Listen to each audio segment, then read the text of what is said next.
नमस्कार, मैं हूं दिशा कटारिया और आप देख रहे हैं एफएम न्यूज बुलेटिन की शुरुआत में बड़ी और अहम खबरों के साथ। देश के राष्ट्रीय राजधानी दिल्ली में बढ़ते वायु प्रदूषण को लेकर शनिवार को मुख्यमंत्री अरविंद केजरीवाल ने कई बड़े फैसले किए हैं। अरविंद केजरीवाल ने दिल्ली में वायु प्रदूषण को लेकर इमरजेंसी मीटिंग के बाद कहा कि हम दिल्ली में लॉकडाउन के प्रस्ताव में काम कर रहे हैं। आपको बता दें कि उच्चतम न्यायालय में योजना पेश करेंगे। आपको बता दें कि यूपी के मुख्यमंत्री अरविंद केजरीवाल उच्चतम न्यायालय में योजना पेश करेंगे। मुख्यमंत्री अरविंद केजरीवाल ने संवाददाताओं से बात करते हुए ये बात कही है कि उनकी सरकार लॉकडाउन का प्रस्ताव भी उच्चतम न्यायालय में समक्ष पेश करेगी। अरविंद केजरीवाल ने कहा कि इस वक्त हमारा मकसद दिल्ली के लोगों को राहत पहुंचाना है। सीएम केजरीवाल ने कहा कि सुप्रीम लॉकडाउन पर प्रस्ताव बन रहा है, हम अपने प्रस्ताव को सुप्रीम कोर्ट में सामने रखेंगे और केंद्र सरकार और सभी एजेंसियों से बात करके फैसला लेंगे। बता दें कि इससे पहले सुप्रीम कोर्ट ने प्रदूषण स्तर को देखते हुए लॉकडाउन लगाने पर विचार करने को कहा था। आपको बता दें कि मुख्यमंत्री अरविंद केजरीवाल ने एक आपात बैठक के बाद संवाददाताओं से कहा कि सोमवार से दिल्ली में सभी स्कूल और सरकारी दफ्तर एक हफ्ते के लिए बंद रहेंगे। हालांकि इस दौरान वर्चुअल कक्षा जारी रहेंगी। आपको बता दें कि दिल्ली सरकार कर्मचारी वर्क फ्रॉम होम यानी कि घर से ही काम करेंगे। साथ ही दिल्ली में 3 दिन निर्माण कार्य 14 से 17 तक पूरी तरह से बंद रहेगा। दिल्ली में बढ़ते वायु प्रदूषण को लेकर मंत्रियों और अधिकारियों ने ये 7 अहम बैठक की गई है और उसके बाद अरविंद केजरीवाल ने इस बात का निर्णय बच्चों के हित में लिया है। आपको बता दें कि बच्चे प्रदूषण हवा में सांस ना ले, इसे देखते हुए स्कूल में अवकाश का निर्णय लिया गया है। साथ ही दिल्ली में प्राइवेट सेक्टर भी एडवाइजरी जारी की जाएगी कि वहां भी ज्यादा से ज्यादा लोगों को वर्क फ्रॉम होम दिया जाए। सीएम केजरीवाल ने कहा कि अगर हालात ऐसे बनते हैं, प्रदूषण और बढ़ता है, तो दिल्ली में सभी प्राइवेट गाड़ियां, निर्माण कार्य, ट्रांसपोर्ट, इंडस्ट्रियल एक्टिविटीज को बंद किया जा सकता है। उन्होंने कहा कि ये अभी सिर्फ प्रस्ताव है।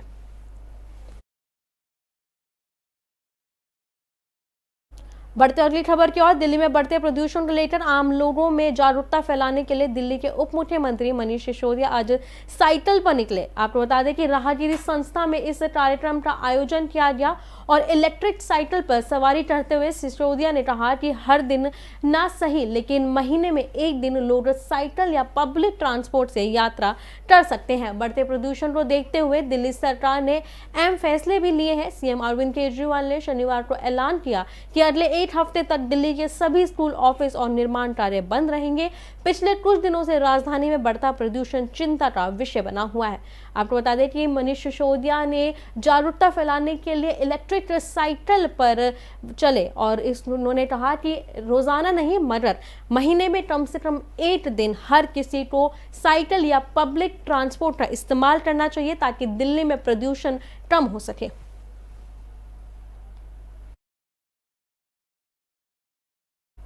बढ़ते अगली खबर की ओर। दिल्ली में प्रदूषण के चलते हालात को खराब देखते हुए कल सुप्रीम कोर्ट ने प्रदूषण को लेकर केंद्र सरकार को फटकार लगाई थी और प्रदूषण को काबू करने के लिए इमरजेंसी प्लान बताने को कहा था। इसके बाद शाम को दिल्ली के मुख्यमंत्री अरविंद केजरीवाल ने आंशिक लॉकडाउन लगा दिया है। आपको बता दें कि दिल्ली में लॉकडाउन लगने की संभावना से इनकार नहीं किया जा सकता है। अभी इसका प्रस्ताव सुप्रीम कोर्ट के सामने रखा जाएगा। सोमवार को 1 सप्ताह के लिए स्कूल बंद रहेंगे ताकि बच्चों को प्रदूषित हवा से सांस ना लेनी पड़े। आपको बता दें कि 14 से लेकर 17 नवंबर के बीच निर्माण गतिविधियों की अनुमति नहीं होगी। सरकारी कार्यालय 1 सप्ताह के लिए 100% क्षमता पर वर्क फ्रॉम होम संचालित होंगे। भारत के पहले प्रधानमंत्री जवाहरलाल नेहरू ने देश के उचित मार्गदर्शन किया था। पंडित जवाहरलाल नेहरू का जन्म 14 नवंबर 1889 में हुआ था। नेहरू जी का श्रेय बच्चों के प्रति काफी ज्यादा था। बच्चे भी नेहरू जी को चाचा कहकर पुकारते थे, इसलिए पंडित जवाहरलाल नेहरू की जयंती को बाल दिवस के रूप में मनाया जाता है। आज के दिन सब नेहरू जी को याद करते हैं और स्कूलों में जोरों शोरों से इस दिन को मनाया जाता है। आपको बता दें कि स्वतंत्र भारत के बाद देश के 12 डोर संभालने वाले पहले प्रधानमंत्री पंडित जवाहरलाल नेहरू की आज जयंती है। वहीं प्रधानमंत्री मोदी ने ट्वीट कर देश के पहले प्रधानमंत्री को ट्वीट कर श्रद्धांजलि दी। आपको बता दें कि पीएम मोदी ने ट्वीट में लिखा, देश के प्रथम प्रधानमंत्री पंडित जवाहरलाल नेहरू जी को उनकी जयंती पे मेरी श्रद्धांजलि। वहीं नरेंद्र मोदी के अलावा आपको बता दें कि सोनिया गांधी, प्रियंका गांधी, राहुल गांधी जैसे कई राजनेताओं ने नेहरू जी को श्रद्धांजलि अर्पित की है।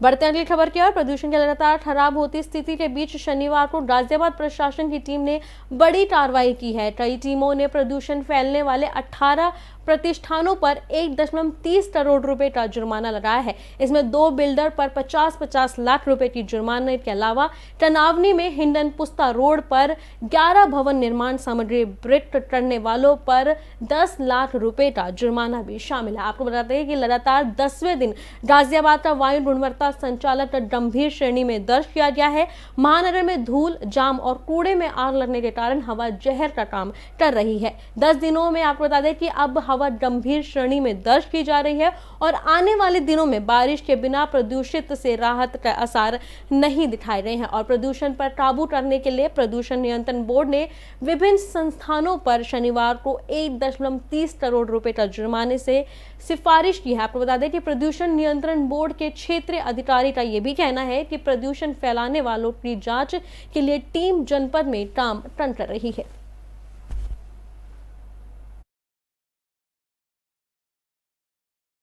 बढ़ते अगली खबर की ओर। त्योहारों के दौरान नियमों का उल्लंघन करने की वजह से दिल्ली में लगातार दूसरे दिन शनिवार को भी कोरोना के मामले अधिकतर देखने को मिले हैं। स्वास्थ्य विभाग के अनुसार शनिवार को कोरोना के 56 नए मामले सामने आए हैं। वहीं 65 मरीजों को छुट्टी दे दी गई है। राहत की बात यह है कि किसी भी मरीज की कोरोना से मौत अभी तक नहीं हुई है, जबकि बीते शुक्रवार को 77 दिन बाद दिल्ली में 62 लोग संक्रमित मिले थे और 22 अक्टूबर के बाद 2 मरीजों की जान चली गई थी। आपको बता दें कि फिलहाल दिल्ली में अभी तक 14,40,385 लोगों ने कोरोना संक्रमित से हो चुके हैं और इनमें से 14,14,934 मरीजों को छुट्टी दी जा चुकी है, जबकि 25,093 मरीजों ने कोरोना के कारण दम तोड़ दिया है। और अगर विभाग ने बताई हुई जानकारी की अगर हम बात की जाए तो कोरोना से मृत्यु दर 1.64% हो गया है।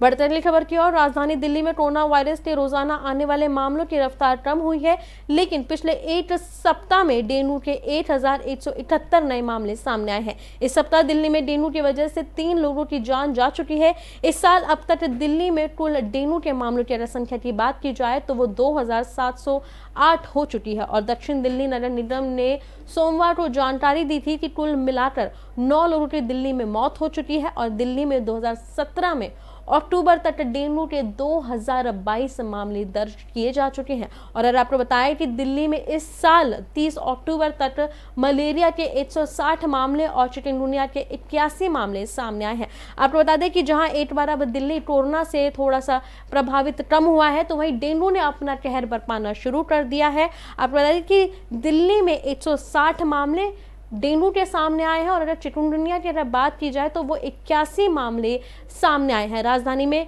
डेंगू ने अपनी रफ्तार पकड़ ली है। आपको बता दें कि एक सप्ताह में 1,171 मामले सामने आए हैं, जिनमें से आपको बता दें कि 9 लोगों ने अपनी जान गंवा दी है और 160 मामले चिकनगुनिया के सामने आए हैं। और आपको बता दें कि एक सप्ताह में करीबन 1,171 मामले डेंगू के सामने आए हैं। जहां एक तरफ कोरोना ने अपना कहर बरपाना कम किया था, तो वहीं डेंगू ने अब अपना कहर बरपाना शुरू कर दिया है। खबरों का सिलसिला इसी तरह जारी रहेगा, लेकिन वक्त हो चला एक छोटे से ब्रेक का।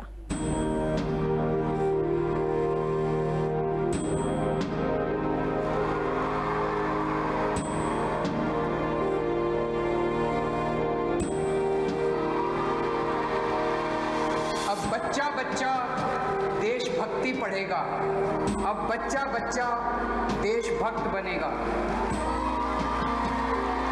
दिल्ली के स्कूलों में हमने देशभक्ति पाठ्यक्रम पढ़ाना शुरू किया है। जब हर बच्चा भारत माँ का वीर सपूत बनेगा, तभी बनेगा भगत सिंह के सपनों का भारत, तभी बनेगा बाबा साहब के सपनों का भारत।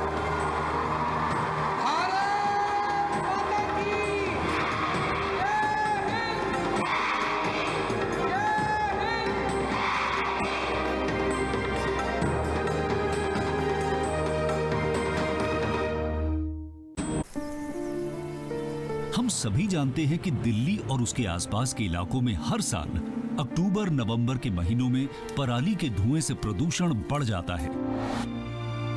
सर्दियों में पंजाब, हरियाणा और उत्तर प्रदेश में पराली के जलने वाले धुएं से दिल्ली के करोड़ों लोगों को सांस लेने में तकलीफ होती है।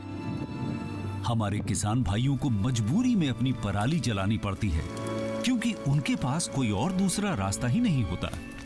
अब दिल्ली सरकार ने पराली से होने वाले प्रदूषण को खत्म करने के लिए एक ठोस कदम उठाया है। दिल्ली सरकार ने भारतीय कृषि अनुसंधान संस्थान पूसा द्वारा विकसित बायो डीकंपोजर तकनीक को दिल्ली में लागू कर दिया है। पूसा इंस्टीट्यूट के बायो डीकंपोजर तकनीक से पराली को गलाकर वहीं खाद में बदला जा सकता है।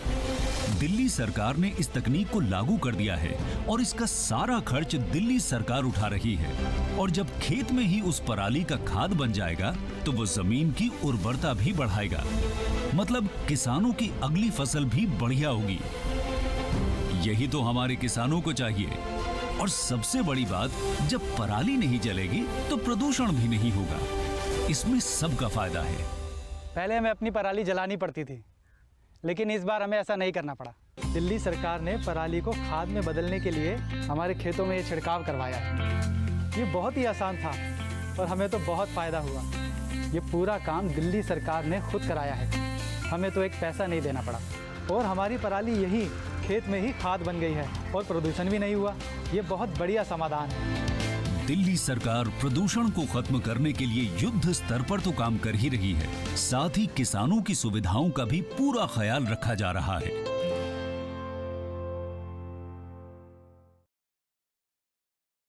ब्रेक के बाद एक बार फिर स्वागत है आपका एफएम न्यूज में। बढ़ते खबरों की ओर। सरकारी तेल कंपनियों की तरफ से दिवाली के 10 दिन बीत जाने के बाद भी पेट्रोल डीजल की कीमतों में कोई बदलाव नहीं हुआ है। दिवाली के 10 दिन बाद भी पेट्रोल डीजल के दामों में कोई बदलाव ना होने से लोगों को काफी राहत मिली है। आपको बता दें कि दिल्ली में पेट्रोल की कीमत 103.97 रुपए प्रति लीटर है, जबकि डीजल की कीमत 86.97 रुपए प्रति लीटर है। वहीं मुंबई की अगर बात की जाए तो मुंबई में पेट्रोल की कीमत 109.98 रुपए है और साथ ही डीजल की कीमत 94.14 रुपए प्रति लीटर पहुंच चुकी है। और कोलकाता में पेट्रोल का दाम 104.47 रुपए है और लीटर, जबकि डीजल का दाम 89.98 रुपए है प्रति लीटर है। वहीं आपको बताएं चेन्नई में पेट्रोल 101.40 रुपए प्रति लीटर है तो डीजल 91.43 रुपए प्रति लीटर है। दिल्ली में सीएनजी कुल 6.84 रुपए प्रति लीटर की महंगा हुआ है और यानी कि 15% से भी ज्यादा कीमतों में बढ़ोतरी सीएनजी की देखी गई है।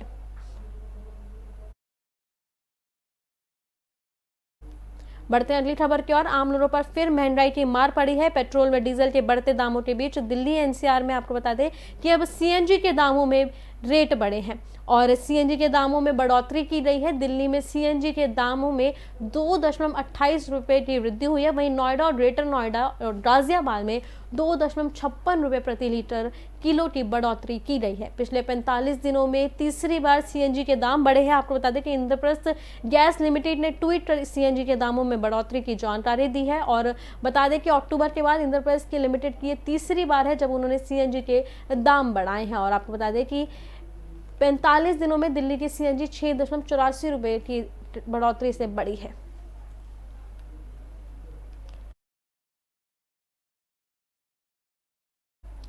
कस्टम अधिकारियों ने दिल्ली के इंदिरा गांधी अंतर्राष्ट्रीय हवाई अड्डे पर युगांडा से 2 महिलाओं के पास से 90 करोड़ रुपए के मूल्य की हेरोइन जब्त की है। ये महिलाएं आपको बता दें कि ये महिलाएं मेडिकल टूरिस्ट के तौर पर भारत आई थी। अधिकारियों ने 12 और 13 नवंबर की दरमियान रात अबू धाबी के रास्ते नैरोबी कन्या से भारत पहुंची 2 यात्रियों के पास से 12.9 किलोग्राम हेरोइन जब्त की गई है। आपको बता दें कि कस्टम डिपार्टमेंट ने बयान में ये बात कही है कि जब नशीले पदार्थ की कीमत अंतर्राष्ट्रीय बाजार में करीब 90 करोड़ रुपए की है, पकड़े जाने से पहले आपको बता दें कि मादक पदार्थ के साथ ये तस्कर युगांडा, केन्या और भारत सहित कई राष्ट्रीय क्षेत्रों से गुजरे हैं और हेरोइन को उन्होंने अपने सामान में छिपा कर रखा था, जिसके लिए सूटकेस में एक खास जगह बनाई गई थी। और दिल्ली हवाई अड्डे पर तैनात भारतीय सीमा शुल्क विभाग के आपको बता दें कि डॉनर स्क्वाड ने यात्रियों के सामान में ये सामान को कुछ नशीले पदार्थ को संकट मिले थे। संकेत।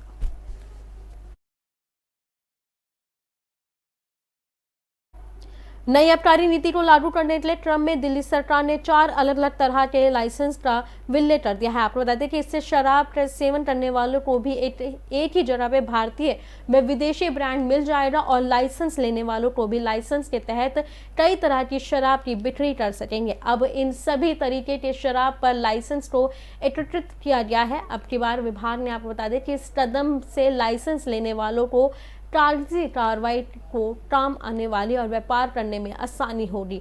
L17 लाइसेंस का वार्षिक लाइसेंस शुल्क 8000 वर्ग फुट तक आपको बता दें कि रेस्टोरेंट के लिए 5 लाख रुपए होगा। इसके अलावा 8001 से लेके 2500 वर्ग फुट के दुकान के लिए 15 लाख रुपए और 2500 वर्ग फुट के ऊपर के लिए 25 लाख रुपए। अब L17 लाइसेंसधारी भारतीय या विदेशी शराब परोस सकेंगे और रेस्टोरेंट में अगर कोई चाहे तो उसे पूरी बोतल भी दी जाएगी। हालांकि बोतल रेस्टोरेंट परिसर से बाहर ले जाने की अनुमति नहीं होगी और रेस्टोरेंट में लाइव संगीत, बैंड, डीजे, कैरियोके और आपको बता दें कि नृत्य भी करना शामिल होगा। उधर 17 नवंबर से नई आबकारी नीति की वजह से शराब के ठेकों पर लंबी लंबी कतारें लगी हैं। साथ ही स्टॉक को भी कम देखने को मिल रहा है। शराब की बिक्री व कमी की मुख्य वजह ये भी बताई जा रही है कि 17 नवंबर के बाद शराब महंगी होगी, लिहाजा खरीदार भी शराब खरीदने में जुट गए हैं। वहीं सरकारी दुकानदार अपने अपने स्टॉक को खत्म करने में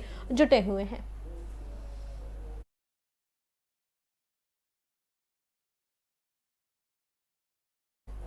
बढ़ते अगली खबर की ओर। उत्तर पूर्वी दिल्ली के जफराबाद की एक जैकेट फैक्ट्री में आग लग गई, जिसके कारण मौके पर अफरा तफरी मच गई। आपको बता दें कि इस दौरान कुछ लोग आग में फंस गए थे। सूचना के बाद मौके पर पहुंची दमकल विभाग की टीम ने आग में फंसे 5 लोगों को बाहर निकाला और कड़ी मशक्कत के बाद आग पर काबू पाया। आपको बता दें कि दमकल विभाग से मिली जानकारी के अनुसार शनिवार की देर रात सीलमपुर पुलिस स्टेशन के पास एक जूट फैक्ट्री में आग लगने की सूचना मिली थी। सूचना मिलते ही 16 फायर टेंडर के मौके पर भेजा गया। दमकल कर्मियों ने सबसे पहले फैक्ट्री में फंसे 5 लोगों को आपको बता दें कि सक्षुअल बाहर निकाला और आग पर काबू पा लिया। और दमकल अधिकारी ने बताया कि आग में किसी भी हताहत होने की अभी तक कोई खबर नहीं है और आग को पूरी फैक्ट्री में राख जलकर माल को खाक कर दिया है। और आग कैसे लगी इस बात की अभी कोई फिलहाल जानकारी नहीं मिल पाई है और आशंका जताई जा रही है कि शॉर्ट सर्किट की वजह से आग लगी है। कपड़ा रहने की वजह से आग एकदम विकराल रूप ले लिया और कुछ मिनटों में ही पूरी फैक्ट्री में फैल गई। मेरे साथ इस बुलेटिन में इतना ही। देश और दुनिया की तमाम बड़ी खबरों के लिए देखते रहें FM न्यूज़।